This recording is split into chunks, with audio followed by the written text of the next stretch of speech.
Hello everyone, কেমন আছেন আপনারা সবাই? আমি সহেলি কানাডা থেকে পরবাসে ভালোবেসে চ্যানেলে আজকে আপনাদের জন্য নিয়ে চলে এসেছি চকর বার্থডে সেলিব্রেশন ব্লগ। আপনারা এর আগের ভিডিওটায় দেখেছেন যে চকর ঘরোয়া বার্থডে সেলিব্রেশন, আজকে হচ্ছে চকর প্যান্ডা থিম বার্থডে সেলিব্রেশন। আমার পেছনে এইখানে পুরো ডেকোরেশন হয়েছে, কেকের টেবিল রেডি হচ্ছে। এই পুরো ডেকোরেশনটা আমরা নিজেরা করেছি। এই ব্লগে থাকবে নিজে থেকে বাড়িতে কি করে বেলুন আর্ট তৈরি করা যায় তার একটা ছোট্ট ডেমনস্ট্রেশন, আর তার সাথে সারাদিনে কত ফান হচ্ছে, চকো কি এনজয় করছে সেই সমস্ত তো আছেই। পারি লাইক আ প্যান্ডা। আপনারা সবাই নিশ্চয়ই আমার এর আগের ব্লগটায় দেখেছেন যে বাড়িতে চকর আসল জন্মদিনের দিন কিভাবে আমরা ওর জন্মদিনটা উদযাপন করলাম। আর যদি না দেখে থাকেন আমি ডেসক্রিপশন বক্সে ওই লিঙ্কটা দিয়ে দেব। তো যাই হোক, কালকে তো ভালোই সেলিব্রেশন হয়েছে, বাড়িতে খুব ক্লোজ সার্কেলের কিছু বন্ধুবান্ধব এসেছিল। আজকে হচ্ছে চকর বার্থডে পার্টিটা। এই হলো আমাদের ডেকোরেশনের জায়গা, এখানে এখন প্যান্ডা থিমের ডেকোরেশন হবে। আজকেই পার্টি, কাল থেকে একদম সময় পাইনি। 11টা সাড়ে 11টা বাজে, বিকেল 5টার পার্টি। এখন আমরা শুরু করছি ডেকোরেশন। চকর যখন 2.5 বছর বয়স, সেই সময় থেকেই চকর শুরু করেছে মামা এবার আমার বার্থডেতে প্যান্ডা থিম হবে। তাই এইখানে আমরা চেষ্টা করছি ওর কেক কাটিংয়ের টেবিলটা আর ব্যাকড্রপটাকে প্যান্ডা থিমেই সাজানোর। চলুন তার সাথে আপনাদেরকেও দেখাবো বাড়িতেই আপনারা কিভাবে বেলুনের একটা আর্চ তৈরি করে নিতে পারবেন খুব কম খরচে এবং খুব কম সময়ের মধ্যে। আমি অ্যামাজন থেকে $25 দিয়ে এই বেলুন পাম্পটা কিনেছি, যেটার সাহায্যে আমি মোটামুটি সমস্ত রকম বেলুন ফুলিয়ে নিয়েছি। এটা কিন্তু টাইম এবং এফোর্ট দুটোই অনেকটা সেভ করে। আর মনে রাখবেন, বেলুনগুলো যখন ফোলাবেন বেলুনগুলোর শেপ গোল রাখার চেষ্টা করবেন, তাহলে স্ট্রাকচারটা দেখতে সুন্দর লাগে। আর বেলুনগুলো প্রত্যেকটা কিন্তু একই রকম শেপে ফোলাবেন না, কোনোটা ছোট কোনোটা বড়, বিভিন্ন রকমের শেপ থাকলে স্ট্রাকচারটা দেখতে কিন্তু অনেক ভালো হয়। এই ব্ল্যাক অ্যান্ড হোয়াইটের বেলুন সেটটা আমি অ্যামাজন থেকে $15 দিয়ে কিনেছিলাম। কি করছিস? প্যান্ডা থিম আর অনেক বেলুন। এবারে আমি বেলুনের আর্চটা তৈরি করা শুরু করব। চলুন পদ্ধতিটা আপনাদেরকে দেখিয়ে দিই। এটা খুবই সহজ একটা পদ্ধতিতে আমি করি। এইভাবে দুটো বেলুনকে প্রথমে আমি একটা গিঁট দিয়ে নিই। ঠিক একইভাবে অন্য দুটো কালারের বেলুনকে এইভাবে আমি গিঁট দিয়ে নেব। নিয়ে তারপরে এই 4টে বেলুনকে একসাথে এইভাবে লাগিয়ে একটা ছোট স্ট্রাকচার তৈরি করব। এবং সেই স্ট্রাকচারটাকে পাশে রেখে সিমিলারলি আমি আরও 4টে বেলুন দিয়ে এরকম একটা স্ট্রাকচার তৈরি করার চেষ্টা করছি এখানে। এবারে এই 4টে করে বেলুন দিয়ে বানানো দুটো স্ট্রাকচারকে একসাথে জুড়ে দেব। আর এই 8টা করে বেলুন দিয়ে তৈরি স্ট্রাকচারগুলোকে আলাদা আলাদা করে তৈরি করে পাশে পাশে রেখে দেব। অ্যামাজন থেকে আমি $17 দিয়ে প্যান্ডা বেলুনের থিমের একটা কিট কিনেছিলাম। তার মধ্যে এই বড় দুটো প্যান্ডা বেলুন আর ছোট দুটো প্যান্ডা বেলুনও এসেছিল বাকি সব জিনিসপত্রের সাথে। এবারে আমরা ব্যাকড্রপ স্ট্যান্ডের ওপরে এই বেলুনের স্ট্রাকচারগুলোকে আটকানোর চেষ্টা করছি। ব্যাকড্রপ স্ট্যান্ডের সাথে বেলুনগুলোকে আটকানোর জন্য আমরা এখানে ইউজ করব লং বেলুন। এই বেলুন ডেকোরেশনে লং বেলুন একটা অত্যন্ত গুরুত্বপূর্ণ ভূমিকা পালন করে। ওই লোকনাথ বাবার মতন আর কি, রনে বনে জঙ্গলে যেখানে বিপদে পড়িবে আমাকে স্মরণ করিও। এই স্ট্রাকচারটা বানানোর জন্য যেখানেই মনে হয় যে সমস্যা হচ্ছে, সেখানে কিন্তু লং বেলুন একটা না একটা সলিউশন নিয়ে আসে। সব থেকে বেশি ইম্পর্টেন্ট হলো এই লং বেলুন, যেগুলো এই যে লং বেলুনস। কারণ এখানে যেখানে বিপদে পড়বেন দেখবেন কিছু দিয়ে কিছু আটকাতে পারছি না, সব সময় হেল্পে আসবে এই লং বেলুনগুলো।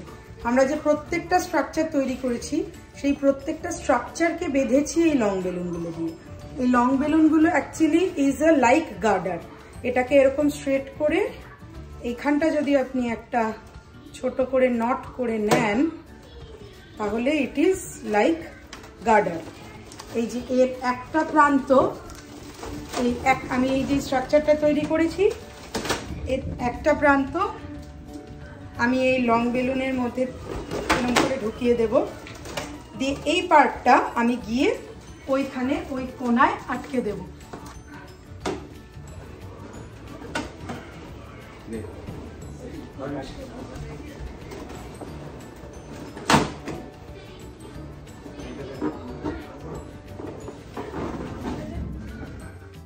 অলরেডি এখন দুপুর 3টে মতন বাজে, এবার নিজেদেরও রেডি হতে হবে। তাই জন্য ভীষণ ইচ্ছে থাকলেও বেলুন অনেক থাকা সত্ত্বেও বেলুন আর্চটাকে আরও দুদিকে এক্সটেন্ড করব ভেবেছিলাম, বাট সেটা আর পসিবল হলো না। ফার্স্ট রাউন্ডের বেলুন স্ট্রাকচারটা দাঁড়িয়ে গেছে, কিন্তু আপনারা যদি ভালো করে লক্ষ্য করেন দেখতে পাবেন মাঝে কিছুটা ফাঁকা ফাঁকা দেখা যাচ্ছে।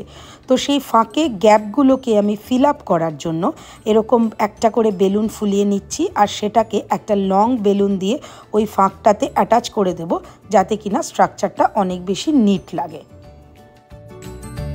ব্যাস, এবারে বার্থডে ব্যানারটা ওপর দিয়ে লাগিয়ে দিলেই আমাদের মোটামুটি ব্যাকড্রপের ডেকোরেশনটা রেডি।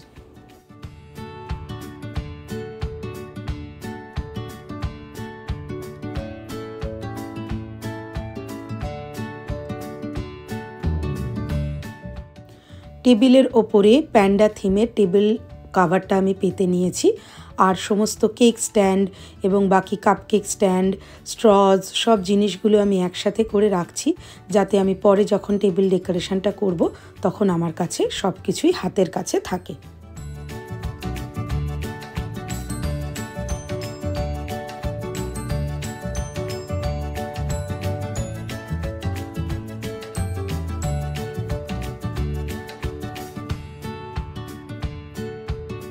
রেডি হয়ে গেছি পার্টির জন্য। চকো এবার স্নান করবে, রেডি হবে, তাহলে মোটামুটি ডান। বাইরে তো বৃষ্টি হয়েই যাচ্ছে কন্টিনিউয়াসলি, আর বাইরে বৃষ্টি হলে ভেতরে কাদা কাদা হয়ে যাবে, সেইটা একটা টেনশন।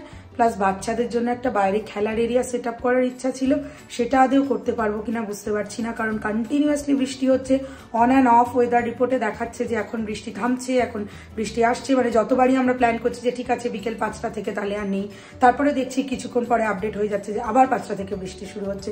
সেজন্য ভীষণ টেনশনে রয়েছি। ভেবেছিলাম মিডলের ফ্লোরটা যেটা, সেখানে সবাই বসবে, গ্যাদারিং হবে, আমাদের যেটা বেসমেন্ট সেখানে খাওয়া দাওয়ার ব্যবস্থা হবে, আর বাচ্চারা বাইরে খেলবে, তাহলেই মোটামুটি সব মিলিয়ে আমার 30 জন মতন গেস্ট সেটা ম্যানেজ হয়ে যাবে। এবারে আমি টেবিল ডেকোরেশনটা শুরু করব। একটা বোলের মধ্যে আমি কিছুটা ছোট মিনি মার্শমেলো ঢেলে দেব, আর তার ওপর দিয়ে আমি ছোট ছোট ওরিও মিনি বিস্কিটগুলো কিনে এনেছি, যেগুলো ব্ল্যাক অ্যান্ড হোয়াইটের একটা কম্বিনেশন ক্রিয়েট করবে। আর এই ছোট্ট ছোট্ট কিউট প্যান্ডাগুলো আমি নিয়েছি টেমু থেকে। প্যান্ডাগুলোকে এইভাবে এর ওপরে বসিয়ে দেব। এরপরে আমি এই কাপকেক স্ট্যান্ডটাতে কাপকেকগুলো সাজিয়ে দেব। আমি chocolate cupcake with white icing নিয়েছি, যেটা একদম থিমের সঙ্গে ম্যাচ হয়ে যাচ্ছে। আর এই নিচের পার্টটাতে আমি রাখবো ওরিও কুকিজগুলো, যেগুলো কিন্তু ওরিও কুকির ওপরে হোয়াইট কালারের আইসিং করা আছে।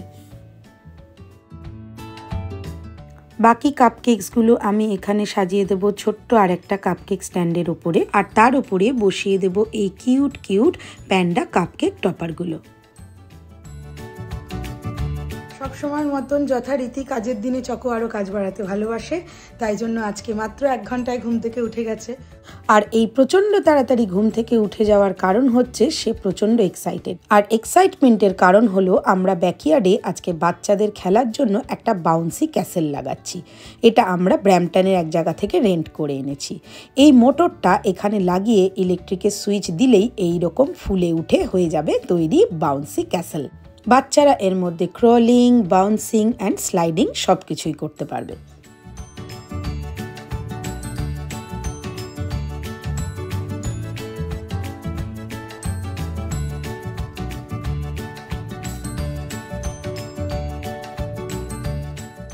চলুন তাহলে ফাইনাল ডেকোরেশনটা আপনাদেরকে দেখিয়ে দিই, শুধু কেকটা আসার অপেক্ষায়।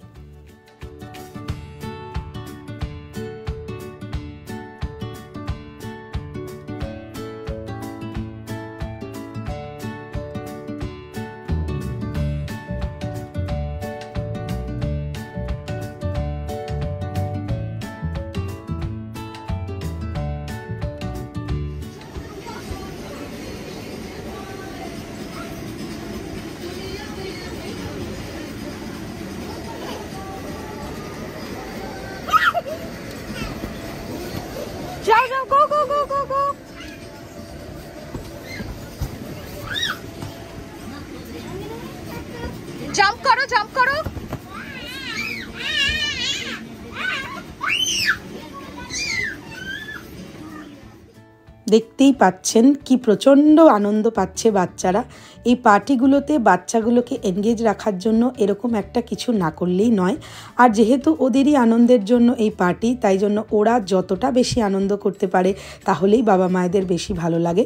তবে আনন্দটা এত অতিরিক্ত পর্যায়ে চলে গেছিলো যে এদেরকে ফিশ ফ্রাই গরম করে মায়েরা ডাকছে ভেতরে, কিন্তু এত ভালোবাসার ফিশ ফ্রাই খেতেও কারোর আর ঘরে আসতে ইচ্ছা করছে না। এর মধ্যেই অল্প অল্প করে সমস্ত গেস্টরা আমার আসতে শুরু করেছে।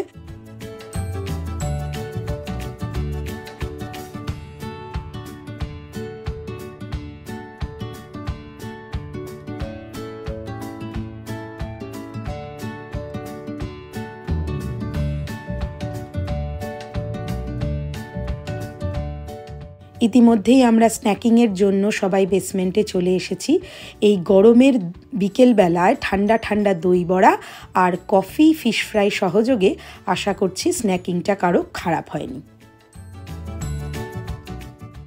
স্ন্যাকিং করে নিয়ে এবারে মোটামুটি সবাই যখন চলে এসেছে, আমরা ভাবলাম তাহলে কেক কাটিংটা সেরে ফেলা যাক। আর মিম দীপ কাকাই যখন আছেই, তখন লাস্ট মোমেন্টের ডেকোরেশন নিয়ে তো আমাদের কোনো চিন্তাই নেই। আর এই বাচ্চাদের অবস্থা দেখুন, বাইরে বাউন্সি ক্যাসেলটা আমরা বন্ধ করে দিয়েছি, কারণ এরা এমনভাবে ঘামছিল শরীর খারাপ হয়ে যাওয়ার মতন অবস্থা, কিন্তু কেউ এখনও ওই বাউন্সিং মোড থেকে বেরোতে পারেনি। তাই ক্যাসেল থেকে বেরিয়ে এই ফ্ল্যাট মেঝের ওপরেই একইভাবে এরা জাম্প করে চলেছে।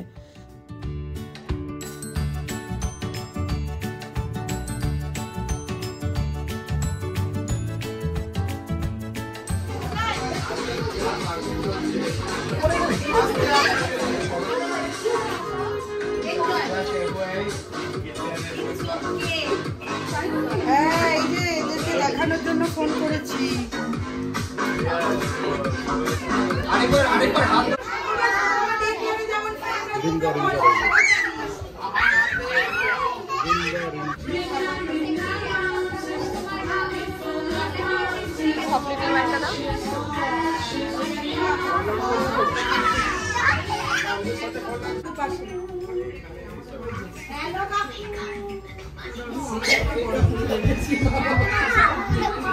কেমন আছো জিজ্ঞাসা করছে।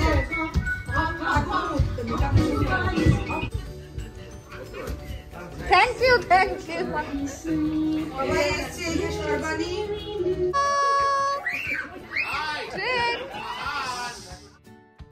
বাচ্চাদের এই আনন্দময় পরিবেশটা থেকে বার করে আনতে একদম ইচ্ছা করছিল না। প্রাণ খুলে ওরা এত আনন্দ করছিল, দেখে দু চোখ ভরে যাচ্ছিল। কিন্তু কেক কাটিংটাও সারতে হবে, কারণ এরপরে আবার ডিনার করে অনেক গেস্টরাই অনেক দূরে ফিরে যাবেন। চলো বাবাই, ধরো নাইফটা, ধরো এই যে ধরো, সবাই ধরো, দাঁড়াও, মুখ birthday to you, happy birthday to you. ক্যান্ডেলটা ব্লো। বার্থডে হ্যাপি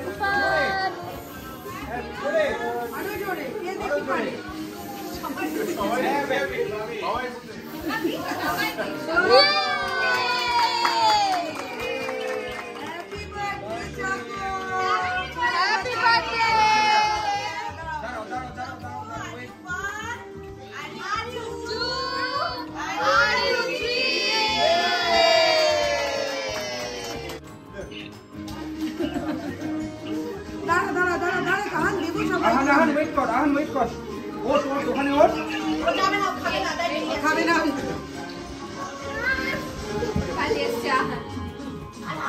আরেকটু না, আরেকবার ওকে খাইয়ে দিস একটা ফটো। হ্যাঁ হ্যাঁ, এই যে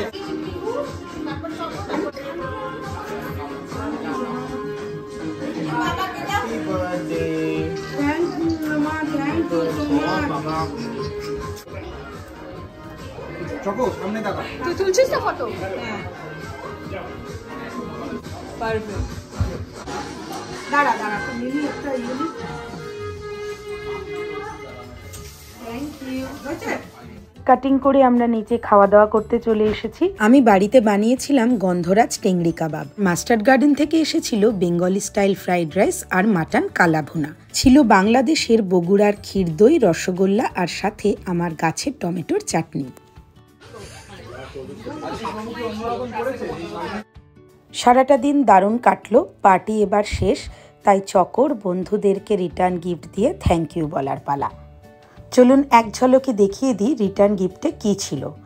ছোট ছোট এরকম পার্সোনালাইজ যার যার নিজের নাম লেখা ল্যাম্প ছিল, পেন ছিল, প্যান্ডা হ্যাট ছিল, প্যান্ডা স্টেপলার ছিল, প্যান্ডা হেয়ার ব্রাশ ছিল প্যান্ডা কুকিজ। প্রত্যেকের যার যার বয়স অনুযায়ী কয়েকটা করে গিফট একসাথে র্যাপ করে আমরা এরকম ছোট ছোট কয়েকটা গিফট ব্যাগে এগুলোকে ভাগ করে রেখেছিলাম। আজকের গল্পটা কিন্তু এখানেই শেষ নয়। চকোর জন্মদিন উদযাপিত হয়েছিল সুন্দরবনের এক প্রত্যন্ত গ্রামের ছোট বাচ্চাদের একটি স্কুলে। সেখানে চকোর মতোই আছে ছোট ছোট কিছু বাচ্চা যারা প্রচণ্ড ট্যালেন্টেড আর দুচোখে আছে বড় হবার অনেক স্বপ্ন। সুন্দরবনের প্রাকৃতিক দুর্যোগ কিংবা অর্থের অভাব কোনোটাই তাদের স্কুলে আসা থেকে আটকাতে পারে না। তাই চকো ওর জন্মদিনের সন্ধেটা ভাগ করে নিল ওর এই ছোট ছোট বন্ধুদের সাথে। তারাও চকোর জন্য কেক কাটলো, চিৎকার করে হ্যাপি বার্থডে চকো বলে চকোকে অনেক অনেক অভিনন্দন জানালো। সবশেষে তাদের জন্য ছিল সামান্য কিছু খাওয়া দাওয়ার আয়োজন। আর এই বাচ্চাগুলোর অল্প একটু হাসি মুখের মাধ্যমেই চকো পেল অনেক অনেক আশীর্বাদ। এই পুরো অনুষ্ঠানটা আয়োজন করেছে খোঁজ, যারা খুঁজে বেড়ায় কোথায় মানুষের অসুবিধে, আর মানুষের অসুবিধা দেখলেই তাদের পাশে গিয়ে দাঁড়ায়। আমার মনের অন্তরস্থল থেকে খোঁজের জন্য থাকলো অনেক ভালোবাসা আর অভিনন্দন। ধন্যবাদ জানিয়ে আর আপনাদের ছোট করব না।